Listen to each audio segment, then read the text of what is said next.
Bonjour à tous, merci d'être présents pour cette table ronde qui a pour thème comment Carrefour gère la performance opérationnelle et budgétaire, multi-entrepôt.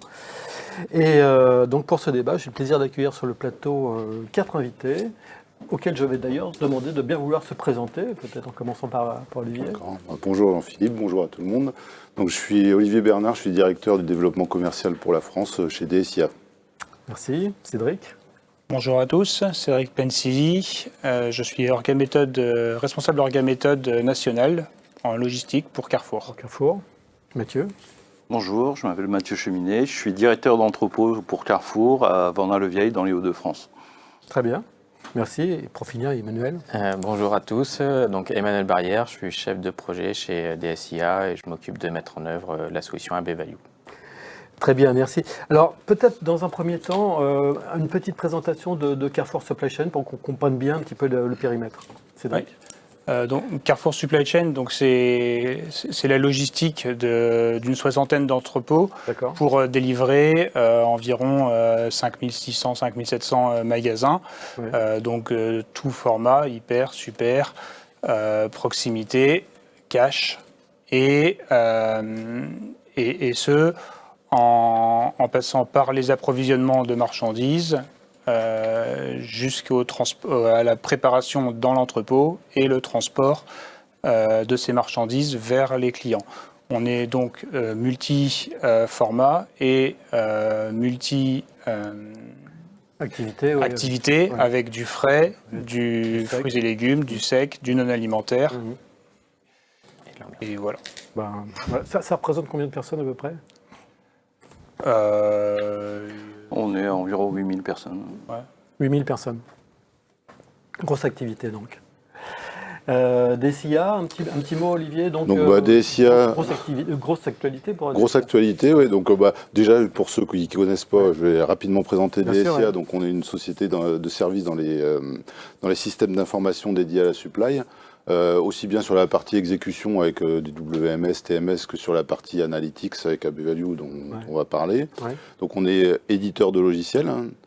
On est aussi opérateur SaaS puisqu'on délivre nos prestations soit en cloud privé à travers nos data centers, soit en cloud public. Et on s'appuie sur les solutions de Google Cloud Platform pour opérer ces services en cloud public. Mm-hmm. Et le troisième volet de notre activité, c'est un volet BPO. C'est-à-dire qu'on a dans nos équipes des gens qui font le métier de notre client. Donc Emmanuel et moi, on est de formation logistique, par exemple. On a les métiers du développement informatique et on a les métiers de l'exploitation informatique avec des ingénieurs réseau, DBA, etc. Donc tout ce petit monde est majoritairement basé à Nantes. Et on a des équipes aussi parisiennes qui sont plus commerce et projet, quoi. Mais récemment, donc, il y a eu un événement qui s'est produit. Oui, donc on a intégré le groupe ProLogistique, qui est un groupe allemand qui est aussi éditeur de logiciels WMS et TMS. Donc avec cette acquisition, on devient, avec ProLogistique Group, le plus gros éditeur européen sur les solutions de WMS, TMS. Et il y a aussi dans le groupe ProLogistique une activité plutôt hardware qui consiste à revendre et à intégrer des systèmes type terminaux Android, imprimantes, etc. Donc un volet logiciel et un volet hardware. D'accord. Alors Cédric, donc on va parler d'un projet que vous avez mis en place, un vaste projet qui s'appelle Palma. Alors vous pouvez peut-être en quelques mots nous décrire ce qu'était ce projet Palma. Oui, donc PALMA, c'est l'acronyme pour pilotage des actions logistiques et maîtrise des activités. Oui. Donc c'était un nom qu'on lui a trouvé pour aider à vendre le projet et qu'on puisse se l'approprier au sein de Carrefour. C'était un projet à vocation d'animer la performance et de rationaliser la production d'indicateurs et de reporting au sein de nos entrepôts. D'accord. Comment ça se passait avant ? Avant, on avait chaque entrepôt qui faisait un petit peu à sa sauce, qui produisait des indicateurs. Quand on avait besoin d'agréger ça en national, il fallait aller à la pêche, aller chercher chaque entrepôt, savoir ce qu'il faisait. Voilà, on avait des choses qui étaient assez chronophages Oui. En termes de reporting. Ouais, Mathieu, un peu plus empirique comme organisation, enfin, c'était peut-être moins structuré. Oui, et puis il y avait des modes de calcul qui pouvaient différer, des sources de données qui pouvaient varier, et on pouvait se retrouver en fait sur un même item à pas parler des mêmes choses, en fait, à pas avoir les mêmes ordres de lourdeur au niveau des indicateurs. Donc c'était très difficile de se benchmarker. D'accord. Partant de ce constat, donc, quel a été finalement l'objectif que vous vous étiez fixé pour justement mettre en place les indicateurs? L'objectif, c'était donc de déployer cette solution AB Value, donc avec du coup plusieurs aspects. Un aspect KPI, où on pouvait aller calculer de la productivité, mais tout aussi bien que des indicateurs opérationnels. Et du coup, l'objectif a été de déployer cette application sur l'ensemble de nos entrepôts, dans un premier temps intégré, et ensuite on est parti sur le périmètre presté. D'accord. Comment ça, vous avez donc choisi peut-être d'installer l'application sur un site? Enfin, vous avez démarré comment? Oui, on a fait un pilote dans un premier temps, donc c'était sur l'entrepôt de Crépy-en-Valois. Oui.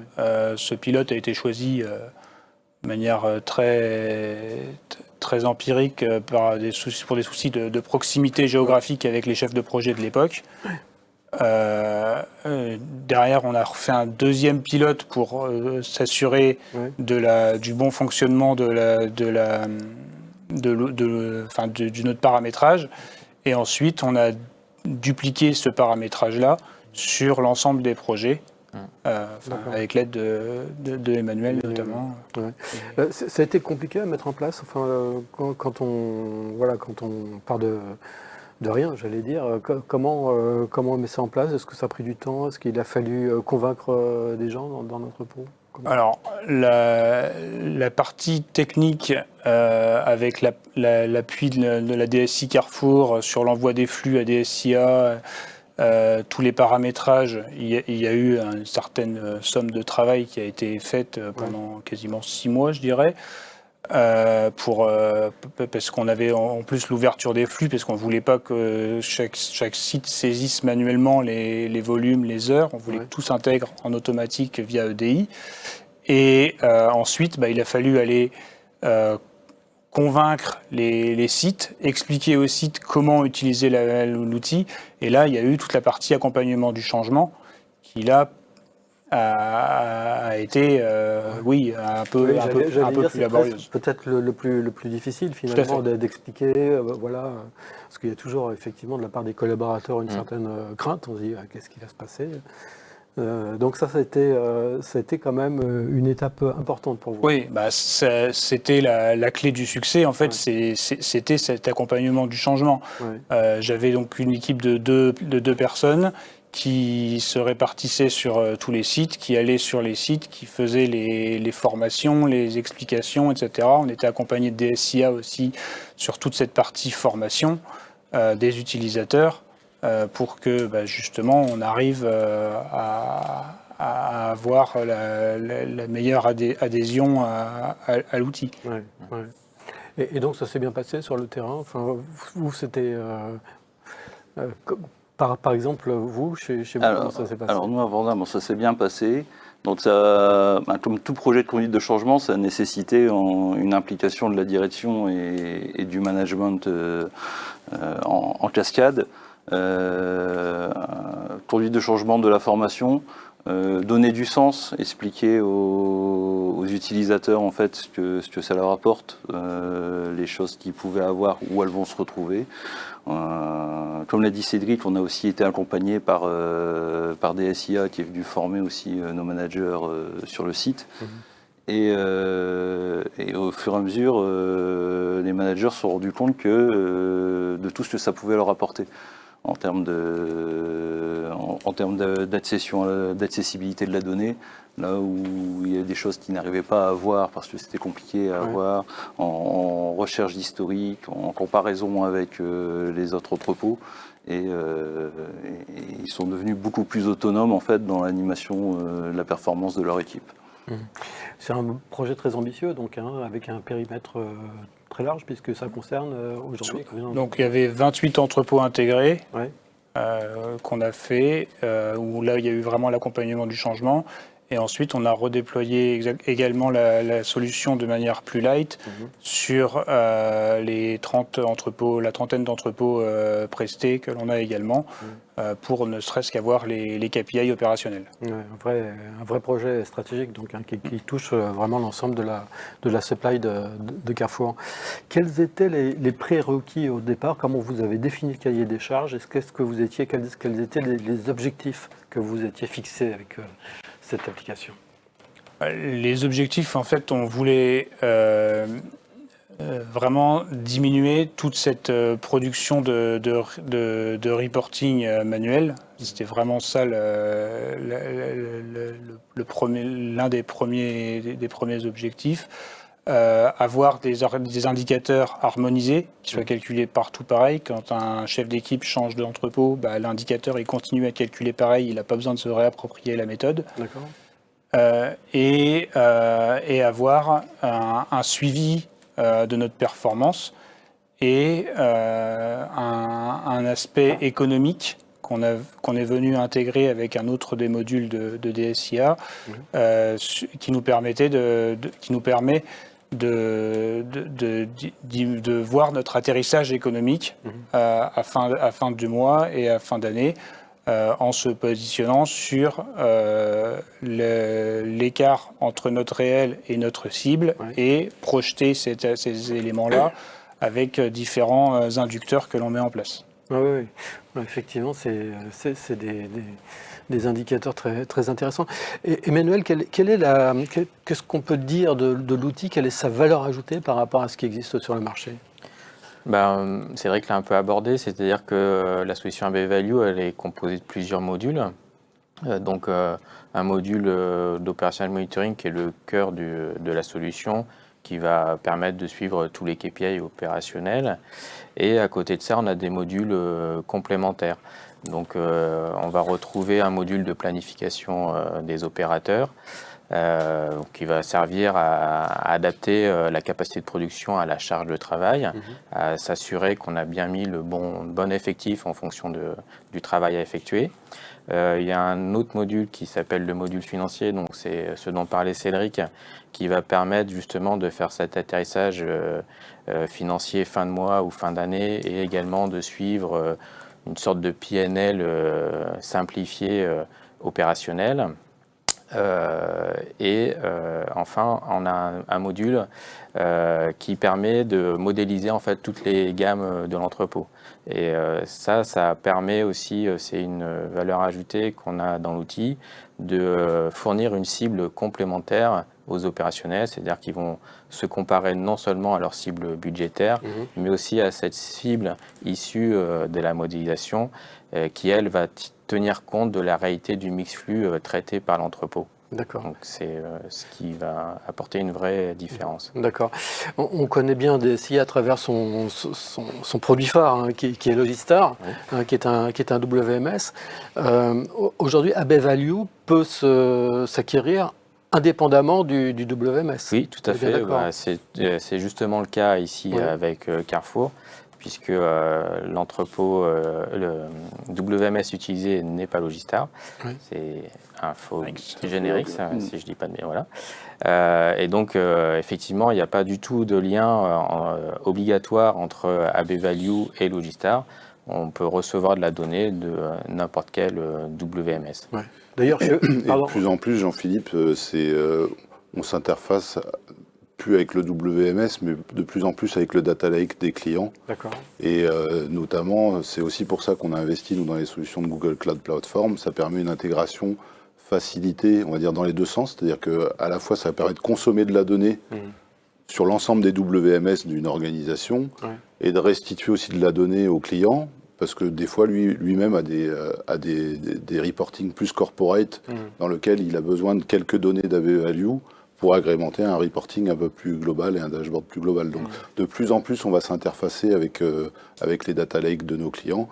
Mais effectivement, sur certains clients, on a des API standards pour s'interfacer avec n'importe quel type de WMS. D'ailleurs, c'est le cas chez Carrefour. Vous avez des différents types de WMS. Enfin, je veux dire, il y a différents éditeurs qui interviennent chez vous. Alors, majoritairement, c'est... Non, on est sur le périmètre B2B, Oui. on est 100% sur Generix, Infologue. Sur le B2C, ils sont sur le G-Star, Oui. justement, déjà. D'accord. Mais c'est deux projets différents. Et nous, sur le périmètre qu'on a travaillé, on ne travaillait que sur le périmètre B2B. D'accord. D'accord. Mais vous avez aussi des entrepôts prestés. Oui. Donc là aussi, ça se... Ils ont également un Infologue. D'accord. Donc on récupère toutes les informations de la même manière sur tous les infologues différents. D'accord. Il y Olivier, a aussi, Philippe, il y a aussi une petite précision, parce que je sais qu'il y a les 3PL qui nous écoutent. Des fois, eux, ils sont dans ils opèrent in situ chez un industriel. Et donc, on a aussi des capacités d'intégrer des données de manière très simple avec du drag and drop de fichiers Excel, parce que ces opérateurs logistiques ont des fois accès juste à des extractions. Et donc, on a tout le panel entre de l'intégration data lake, de l'API, et puis du fichier Excel non normé. Donc, ça facilite grandement les intégrations intersystèmes. Je rappelle à ceux qui nous regardent que vous pouvez poser vos questions dès maintenant. Nos intervenants y répondront à partir de 12h30. Donc, mais n'hésitez pas à poser vos questions maintenant. Olivier, est-ce qu'on peut faire un gros plan sur l'outil? Est-ce que vous pouvez décrire un petit peu AB Value avec ses différentes fonctionnalités et puis sa couverture fonctionnelle? Oui, Emmanuel en a parlé un peu avec les modules. Moi, je vais plutôt mettre en perspective, parce que c'est un outil qui évolue régulièrement. Mais on n'est pas obligé de prendre tous les modules. Enfin, on a le module cœur, qui est la partie, le cœur du réacteur, où on va décrire les gammes, intégrer les volumes, les heures, etc. Ça, c'est le module obligatoire où on va retrouver le dashboarding. Et ensuite, on peut choisir de faire de la planif ou pas, d'activer le module financier. D'ailleurs, sur Palma, on l'a activé peut-être 1 an après le démarrage des premiers sites. Et en termes de roadmap, on a 3 ou 4 versions par an. Et cette année, on va surtout investir sur de la partie. Alors, si je retiens deux, trois grands pans fonctionnels, la partie intelligence artificielle, notamment sur les prévisions de volumétrie d'activité. Donc ça, c'est quelque chose qui fait partie de la roadmap de cette année. Et puis, un module plus d'atterrissage en cours de journée, parce que nos clients nous le demandent beaucoup sur, compte tenu de mes effectifs, à quelle heure je vais finir telle tournée ou à quelle heure je vais finir tel process de préparation. Donc plutôt un module de simulation temps réel de l'atterrissage de telle ou telle activité. D'accord. Et chez Carrefour, donc, quels sont les modules que vous avez retenus et ceux que vous n'avez pas retenus, ou tout au moins pas encore retenus? Pour l'instant, on est sur les modules, le corps modèle, les indicateurs et le module économique atterrissage. D'accord. Pour l'instant, on n'est pas encore allé sur la planification des effectifs et les gammes. Pour des soucis de complexité de mise en place interne et de bande passante suffisante pour pouvoir déployer l'outil dans les équipes projets. D'accord. L'outil vous permet donc d'avoir une visibilité complète sur les indicateurs clés de l'entrepôt, mais est-ce qu'elle vous permet également de vous comparer d'une plateforme à l'autre, d'un entrepôt à l'autre? Est-ce que c'est quelque chose qui vous permet de vous benchmarker à la fois avec l'interne, mais peut-être aussi avec les prestataires? C'est tout l'intérêt du dashboard web qui a été développé en suivant. Donc on a une partie dans ce dashboard web où on est sur le site en lui-même et une partie où justement on va pouvoir agréger les différents entrepôts pour pouvoir comparer au sein d'un cluster, au sein d'un pôle, au sein d'une région, au sein d'un métier, pouvoir comparer différents indicateurs les uns avec les autres. D'accord. C'est un projet, on l'a vu tout à l'heure, c'est vraiment un projet, j'allais dire pharaonique, enfin, ça concerne vraiment l'ensemble de la supply de Carrefour. Quelles sont les clés de la réussite? Quelles sont vraiment les choses sur lesquelles il faut vraiment insister pour que qu'un projet de ce type fonctionne bien? Comme d'habitude, le moins d'interface humain. Oui. Tout ce qu'on peut faire en flux automatisé pour alimenter l'outil, forcément, ça va simplifier les choses. Oui. Et après, l'accompagnement du changement et la bonne définition dès le départ de notre premier modèle. Oui. Quel est le premier entrepôt? Comment est-ce qu'on veut le construire? Puisqu'après, après, c'est celui-là qu'on déploie. C'est celui-là qu'on déploie. Alors, on peut le changer, on peut faire d'autres versions. Mais le problème, c'est que si on fait d'autres versions, on va perdre une partie de l'historique puisqu'on n'aura pas forcément intégré les bonnes données. Donc, sur le terrain, comment ça se passe sur le terrain, on a les données qui arrivent tous les matins. Nos chefs d'équipe, dès le matin, ils ont leurs indicateurs. Moi aussi, en fait, toute la chaîne en fait va voir ces indicateurs. En fait, tout le temps qui était passé avant à chercher les indicateurs, à les créer, à copier, maintenant il est passé à travailler sur ces indicateurs, sur comment on peut faire. Vous parliez du benchmark. Avant, on pouvait se benchmarker entre directeurs d'entrepôt ou entre responsables process. Maintenant, c'est les chefs d'équipe qui se benchmarkent entre eux en fait. On a redescendu en fait l'accessibilité de la donnée quoi. Ça crée de la compétition interne Ça crée de l'émulation et de l'entraide en fait. Donc il y a vraiment une volonté de se comparer, de partager les bonnes pratiques.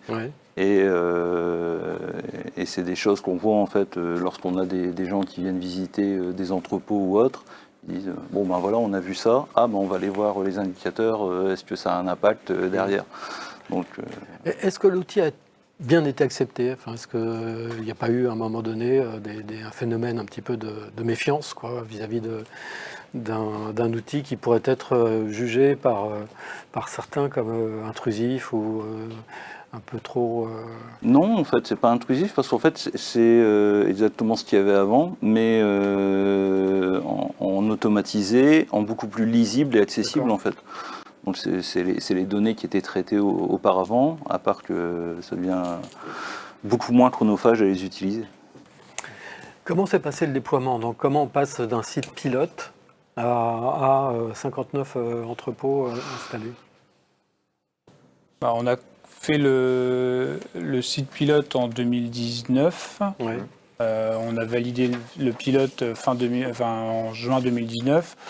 Derrière, on est passé sur environ 6 mois de définition de notre premier modèle, avec toutes les parties, avec la DSI, d'intégration des flux, etc., qui n'étaient pas dans le premier pilote, où le premier pilote, il lançait les requêtes et intégrait les volumes manuellement. Donc toute cette partie-là a duré 6 mois, et après, on est passé sur les 6 premiers mois de 2020 à passer d'entrepôt en entrepôt avec un planning de déploiement. Donc au total, ça fait quoi? Ça fait combien? Un an et demi à peu près? Ouais, 1 an et demi, parce qu'en fait, on a fait 6 mois sur la partie ambiant. Après, on est reparti sur une phase de pilote avec la définition d'un modèle pour le périmètre frais. Et on est reparti encore pour un petit peu moins de 6 mois, du coup, pour le coup, parce que les déployeurs étaient plus habitués, sur le déploiement du périmètre frais. D'accord. Ok. Donc on a finalement, c'est relativement rapide, je veux dire, pour un projet de cette ampleur, de cette taille. Alors, cette phase-là, c'était de déploiement, c'était la première étape pour expliquer aux gens comment ça fonctionnait, etc. Ensuite, il y a tout le suivi qu'il faut maintenir la pression pour avoir l'utilisation. Et après, sur un projet comme celui-là, il n'y a pas de secret, il faut que l'impulsion elle vienne d'en haut. On voit que les sites qui ont été embarqués le plus vite, le plus rapidement, sont les sites où la direction de l'entrepôt, que ce soit directeur d'entrepôt ou au-dessus, mettait de l'impulsion et avait déjà trouvé son intérêt. Les sites qui étaient un peu plus en attente, il a fallu les convaincre plus souvent, quoi. D'accord. Si j'ai bien compris, finalement, la partie technique est relativement simple. La prise en main se fait facilement. Ce qui est le plus long, c'est l'accompagnement au changement. C'est ça. De préparer les équipes. C'est ça. Et après, on a une autre partie qui est vraiment interne à Carrefour, c'est la gestion de nos temps, puisqu'il faut qu'on récupère les temps de nos personnes pour pouvoir calculer la productivité de l'entrepôt. Et là, il a fallu qu'on recadre un petit peu tout le bon fonctionnement, les bons paramétrages de cet outil-là aussi, quoi. Donc on a dû recadrer un certain nombre de paramétrages pour que les données remontent correctement. C'est un des critères de succès, c'était de s'assurer que les données d'entrée qu'on allait restituer au travers des dashboards étaient de bonne qualité. Donc effectivement, il y a eu tout un travail fait en amont par les équipes de Carrefour de repréciser pour chaque activité quel était le code à utiliser pour les opérateurs, pour utiliser la bonne activité à bon escient. Et ça, justement, comment s'opère cette collecte des données ? La collecte des données, parce qu'on a parlé tout à l'heure des données de volume, là on parle plutôt des données de temps. C'est la même chose que pour les volumes. En fait, on reçoit toutes les heures par ODI et nous on les intègre dans l'outil qui va ensuite les mettre en forme, les digérer et produire des KPI. Mais oui, dans les parmi les critères de succès, il y avait ça. C'était alimenter l'outil avec une donnée fiable. Et c'est donc tout le travail qui a été fait en amont par les équipes de Carrefour, faire en sorte de s'assurer qu'on avait cette bonne qualité de données. Donc maintenant, ça fait combien de temps que le dernier entrepôt est équipé ? Que je vous dise, on a du coup fini en début 2021, donc ça va faire bientôt 3 ans. Oui. D'accord. Donc ça vous donne déjà un recul suffisant pour avoir une vision un petit peu rétrospective un peu de ce déploiement et puis la possibilité d'en tirer les enseignements aujourd'hui. Oui, donc globalement, justement, quels enseignements vous en tirez alors, toujours difficile, j'imagine, de quantifier ce que ça peut apporter en termes de bénéfices, mais, d'un point de vue, j'allais dire, managérial, qu'est-ce que ça apporte ? Alors, point de vue managérial, je laisserai plus Mathieu répondre, mais sur la partie vraiment apport, on est vraiment sur du gain de temps administratif, sur la production de KPI, sur l'agrégation. On n'est pas à faire des moyennes de KPI, on est vraiment sur des agrégations qui sont recalculées. Donc on a quelque chose qui est plus pertinent en termes d'analyse dès qu'on monte d'un niveau. Et c'est vraiment ce gain de temps. Après, c'est Mathieu qui pourra plus dire sur l'accompagnement du changement et sur le management. Sur l'accompagnement du changement et le management, ce que ça a changé chez nous en fait en termes de management, c'est vraiment cette implication qu'on va avoir à tous les niveaux. Parce que il y a des choses qu'on ne pouvait pas faire avant parce qu'on n'avait pas cette vision. Et au fur et à mesure du temps, on a de plus en plus d'historique. Parce que c'est ça qui est intéressant aussi, c'est que on peut regarder ce qui s'est passé il y a 1 an, il y a 2 ans. Se comparer par rapport à l'historique et pas seulement par rapport au budget. Et on sait aller analyser beaucoup plus loin à des niveaux où on n'était pas, où on était dans l'exécution en fait. Avant, ça permet d'objectiver peut-être les résultats, c'est-à-dire qu'on a là on a vraiment des données qui sont fiables et qui permettent vraiment d'objectiver la qualité de la performance. Qui permettent d'objectiver et d'analyser. Donc c'est ça le gros intérêt. On a tout un panel d'indicateurs, ce qu'on appelle indicateurs complexité, où on a tous les paramètres logistiques de nos activités. et qui vont nous permettre de dire voilà pourquoi est-ce que de mieux comprendre en fait notre performance, de mieux l'analyser, de se dire pourquoi est-ce que ça se dégrade là, pourquoi ça s'améliore là. Et c'est ça qui est important, c'est pas juste de voir ça va mieux ou ça va moins bien, mais pourquoi, pour soit aller renforcer en fait un améliorant ou corriger quelque chose qui vient dégrader la productivité et la performance. Alors, une fois qu'on a mis en place l'outil, j'imagine qu'il faut le faire vivre aussi. Est-ce que ça vous conduit, par exemple, à vous dire, bah tiens, il pourrait être intéressant de mettre en place un autre module, ou alors de tirer des conclusions, des analyses pour améliorer l'organisation. Enfin, comment l'outil vit dans la durée? Comment vous le faites, vous le pérennisez? Comment vous fidélisez les équipes avec cet outil? En fait, c'est notre outil comme le WMS. Ouais. C'est devenu un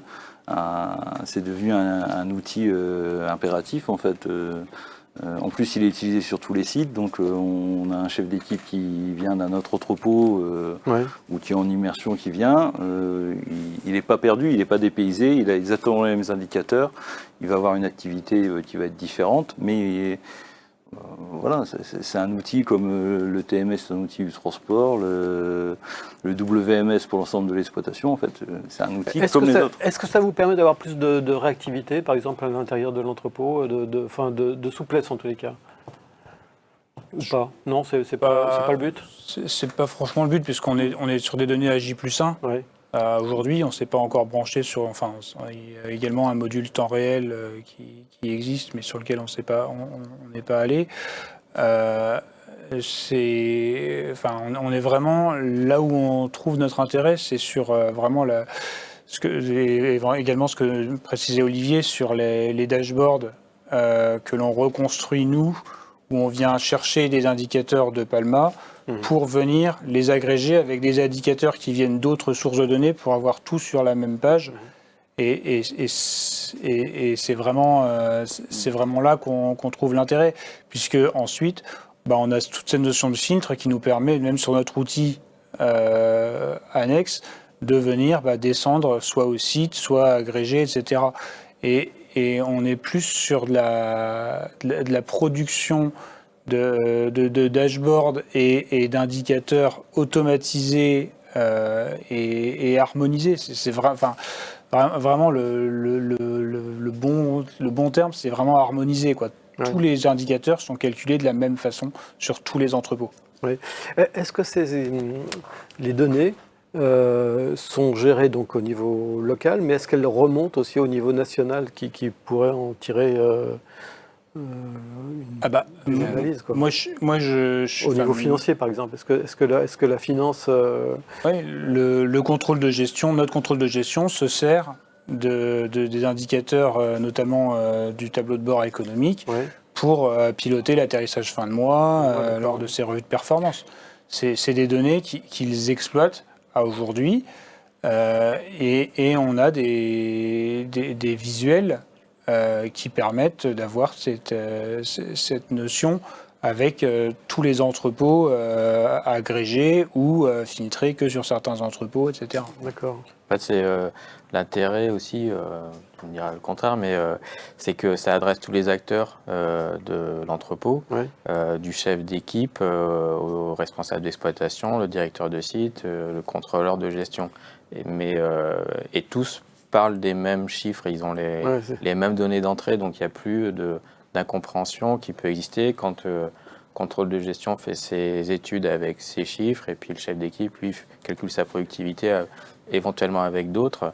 Là, pour le coup, comme toutes les informations proviennent du même outil avec les mêmes données d'entrée, il n'y a plus de « ah ben non, mais moi je ne suis pas d'accord, on ne calcule pas de la même manière ». Donc c'est un des, je pense... on parle tous le même langage en fait maintenant. Donc, c'est peut-être finalement, je dirais, Le principal avantage de l'outil, c'est de permettre d'unifier les équipes autour d'objectifs qui sont communs, avec des chiffres que tout le monde peut partager, c'est ça? Voilà, c'est ça en fait. On peut comprendre ce que disait Mathieu tout à l'heure, c'est-à-dire qu'il y a une fonction de présentation des chiffres, des benchmarks par rapport à des objectifs, mais il y a aussi toute la notion d'analyse qui permet aussi aux équipes, jusqu'aux chefs d'équipe, de bien comprendre leur activité. Et par exemple, on ne va pas être forcément dans la réactivité, mais on peut être dans l'anticipation, c'est-à-dire que quand il y a des redéploiements d'hyper et de super sur un entrepôt, on sait que si on prend 10% de plus de super et qu'on nous enlève de l'activité hyper, en termes de résultats économiques, ça va peut-être pas être tout à fait la même chose, puisqu'une commande de super, elle est quand même plus difficile à traiter qu'une commande d'hyper. Donc ça permet aussi d'être dans l'anticipation, parce qu'il y a souvent quand même des redéploiements de magasins dans l'organisation Carrefour. Donc plutôt qu'en réactivité, ça permet aussi d'anticiper les conséquences sur la main-d'œuvre, sur les objectifs de KPI. On va peut-être prendre tout de suite des questions parce qu'on fait signe au niveau de la régie qu'il y a beaucoup de questions. Donc je vais demander à Hervé de nous les transmettre à fur et à mesure. Hervé, bonjour. Bonjour Jean-Philippe, bonjour à tous. Pouvez-vous nous donner des exemples des KPI que vous utilisez au quotidien ? Voilà, donc ça c'est concret. Oui, il y en a du coup ceux qu'on voit sur les dashboards présentés. Donc il y a les colis UT, on a de la productivité, des colis lignes. On a du taux de multi-clients, on a du taux de préparation selon les types de supports. On a construit environ 400 indicateurs. Qui sont basés sur environ 800 éléments de volume. Donc on a vraiment une... Oui. D'accord. Et ça s'est enrichi au fur et à mesure. C'est-à-dire que ce qu'a bien fait Carrefour dans le cadre de Palma, c'est qu'on est parti sur quelque chose de relativement simple, qu'on a dupliqué. Et ensuite, il y a eu une phase, après l'accompagnement du changement, de customisation pour les sites, mais on est parti sur quand même un modèle qui était relativement simple au départ. On n'est pas parti tout de suite avec 800 indicateurs, enfin 400 indicateurs. Mais 400 indicateurs, ça ne concerne pas tout le monde. J'imagine qu'il y a des indicateurs qui concernent telle catégorie. Tout à fait. Dans ces 400 indicateurs, on a certains indicateurs qui sont démultipliés à l'enseigne. Donc, comme forcément, on a 4 ou 5 enseignes qui sont gérées dans Palma, hyper, super, proxy, cash. Forcément, déjà, on multiplie les indicateurs. Ouais. Ensuite... Parce que suivre 400 indicateurs, en soi, c'est déjà c'est très compliqué. Ensuite, on a de disponibles dans cette banque de données ces 400 indicateurs. Et on a fait dans les dashboards qui sont à disposition des chefs d'équipe, des responsables d'exploitation, des directeurs d'entrepôt, on a sélectionné une petite dizaine d'indicateurs pour eux, pour que du coup ils soient au clair sur ces indicateurs-là. Et ensuite, s'ils ont besoin de creuser, ils savent qu'ils ont la banque de données, ils peuvent aller les chercher, aller faire leurs analyses, comme le précisait Mathieu. C'est un élément important, c'est-à-dire que avec les équipes orga et méthode de Carrefour, en fait, chaque dashboard a été customisé en fonction de l'interlocuteur à qui il s'adressait. Il y a un dashboard pour les chefs d'équipe de l'Orient, il y a un dashboard pour les chefs d'équipe du frais, un dashboard pour les Rex, etc. Donc c'est ce qui permet à chacun d'avoir les choses qui l'importent. Pour pas qu'ils se retrouvent noyés dans la masse d'indicateurs. Parce qu'à un moment donné, le chef d'équipe qui se retrouve avec 400 indicateurs, on va le perdre. Il vaut mieux moins d'indicateurs, mais pertinents, plutôt que trop d'indicateurs qu'on n'arrive pas à suivre. Tout à fait. Puis un directeur de site, lui, va plutôt avoir des éléments financiers, ou là où un chef d'équipe, il va avoir plutôt des éléments opérationnels, de combien de colis par ligne, combien de colis par UT, la prod globale de son équipe, des choses comme ça. Oui, bien sûr. Hervé ? Vous avez parlé d'agrégation de données. Est-ce que vous avez des exemples à nous donner ? Les exemples sont du coup, l'agrégation, c'est en fait, on calcule tous les éléments à la maille la plus fine possible. Donc, on envoie des objets de volume, donc un nombre de colis, un nombre de supports. Et derrière, si on veut agréger ces données-là, on ne fait pas le colis EUT du site A plus le colis du EUT du site B divisé par 2, on fait la somme des colis divisée par la somme des EUT qui nous donne un niveau d'agrégation et un indicateur qui est plus pertinent en termes de calcul. C'est-à-dire qu'en fait, à la base, chaque indicateur est restitué au niveau site.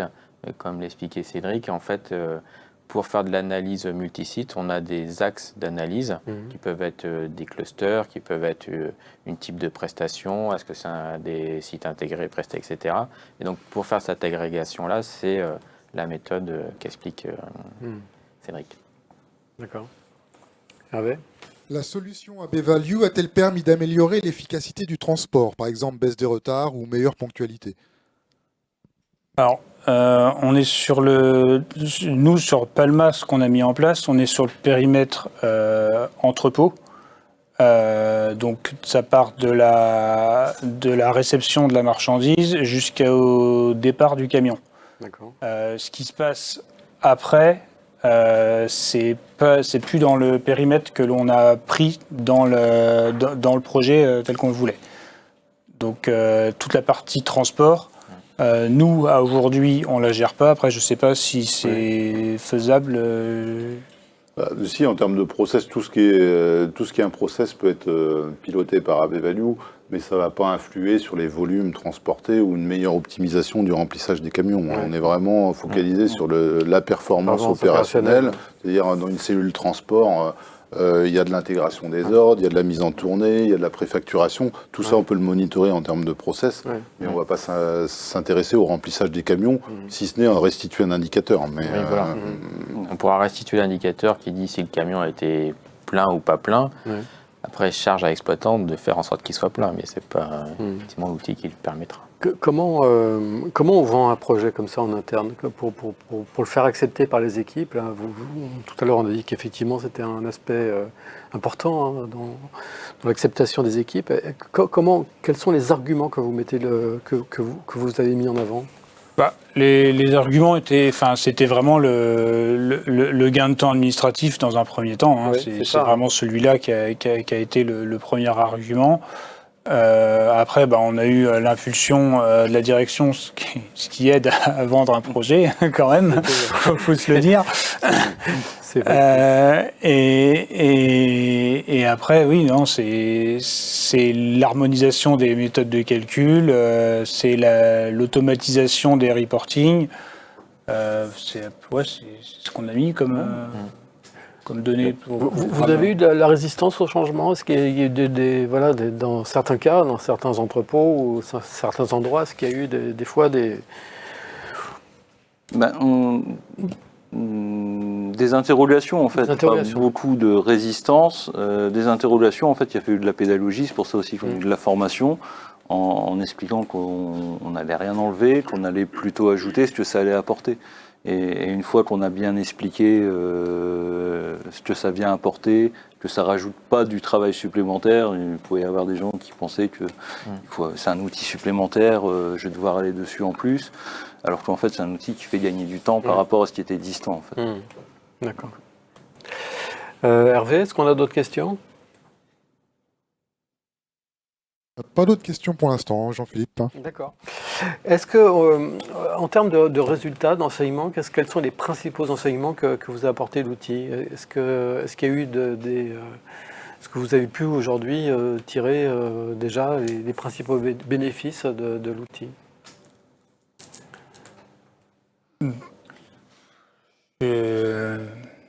C'est redondant. On reste sur les gains administratifs. Alors après, forcément, un gain administratif, c'est pas forcément un gain en personne, puisque la personne va être réaffectée. Donc oui, il y a du gain. Après, de là à le quantifier, à le chiffrer. C'est toujours, excuse-moi Mathieu, c'est toujours un peu, c'est un mix à la fois des apports de l'outil pour mettre en lumière de l'atteinte d'objectifs, des analyses, etc. Et après, la façon dont le manager va se l'approprier pour faire mettre en dynamique ses équipes. Donc c'est difficile de dire les gains viennent de l'outil ou les gains viennent du manager. C'est forcément un mix de tout ça, et effectivement, s'il n'y a pas le patron du site qui s'empare du sujet, Pour le relayer au chef d'équipe, les gains ils vont être minimes. S'il y a une bonne animation sur la base de ce que restitue l'outil, les gains vont être... mais c'est difficile de les attribuer soit strictement à l'outil, soit strictement au manager. Côté des SIA, c'est le plus gros déploiement que vous ayez fait Il y avait qu'une. Il y a eu qu'une, il y a le projet GRIP chez Kuhn qui était relativement conséquent parce qu'on a atteint aussi une centaine de sites. Oui. Mais sinon, oui. Une centaine sinon, oui, donc là, vous avez déployé à l'international. Oui, tout à fait. Et en France, sur Carrefour est le plus gros effectivement projet qu'on ait eu à faire. Ouais. Là, le périmètre, il est national. Hein. Oui. C'est Oui. ça. Oui. D'accord. Et sur ce qu'on disait, en fait, c'est difficile à quantifier. Il faut l'aborder de façon à dire que tout le temps qui était de la non-valeur ajoutée à créer les indicateurs, à chercher après la donnée, en fait, on n'a pas gagné ce temps-là, mais on l'a créé en temps de valeur ajoutée à travailler sur les indicateurs. C'est là où le chef d'équipe ne cherche plus sa donnée, le directeur non plus. Au lieu de passer du temps à trouver des indicateurs, on sait où ils sont, on sait où aller les chercher. Et ce temps-là, maintenant, il sert à améliorer la performance. Puisque tu disais aussi, Mathieu, c'est-à-dire que les patrons de site ou les responsables d'exploitation, ils vont tourner d'un site à l'autre en général. Donc quand tu arrives et que tu retrouves quand même un environnement de pilotage, de KPI qui t'est familier, c'est plus facile de retrouver tes petits et puis de prendre tes marques facilement sur l'entrepôt, que ce soit chef d'équipe ou directeur de site. Et en plus des restitutions écran, comme on peut voir avec des dashboards, les chefs d'équipe aussi reçoivent directement, les chefs d'équipe ou les directeurs, des rapports PDF construits pour eux avec leur data. Donc ils ont, dans ce cas-là, même plus à se connecter sur l'outil, même si dans l'outil, il va avoir beaucoup plus de choses, mais au moins, déjà, avec le rapport PDF, il va avoir le minimum pour faire peut-être son brief quotidien du matin, de début d'activité, ou récupérer l'information de ce qu'il a produit la veille. Donc, ça apporte de la visibilité sur les KPI, en fait. Si c'était à refaire, vous feriez pareil? On le referait plus tôt. Plutôt. Il n'y a pas eu, je veux dire, il n'y a pas à un moment donné, vous vous êtes dit, tiens, on n'aurait pas dû procéder de cette manière-là. Enfin, il y a... Non, enfin, franchement, on a eu vraiment un trinôme entre le correspondant de DSI, le correspondant des SIA et notre équipe projet sur toute la partie déploiement, paramétrage, qui a vraiment très très bien fonctionné.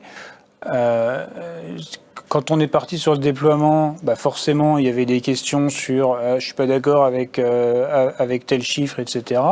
Donc là, on a pris encore le temps d'aller analyser pourquoi est-ce qu'ils n'étaient pas d'accord, quelles étaient la source de l'écart. Alors, des fois, rarement, on corrigeait notre requête, mais la plupart du temps, on apportait des éléments de réponse pour expliquer que, en fait, la méthode qui était utilisée, il y avait un biais et que du coup, il était corrigé par... donc, en plus, je pense qu'on a amélioré la fiabilité des données qui étaient produites par chaque site. Olivier, vous avez fait allusion tout à l'heure au rapprochement avec ProLogistique.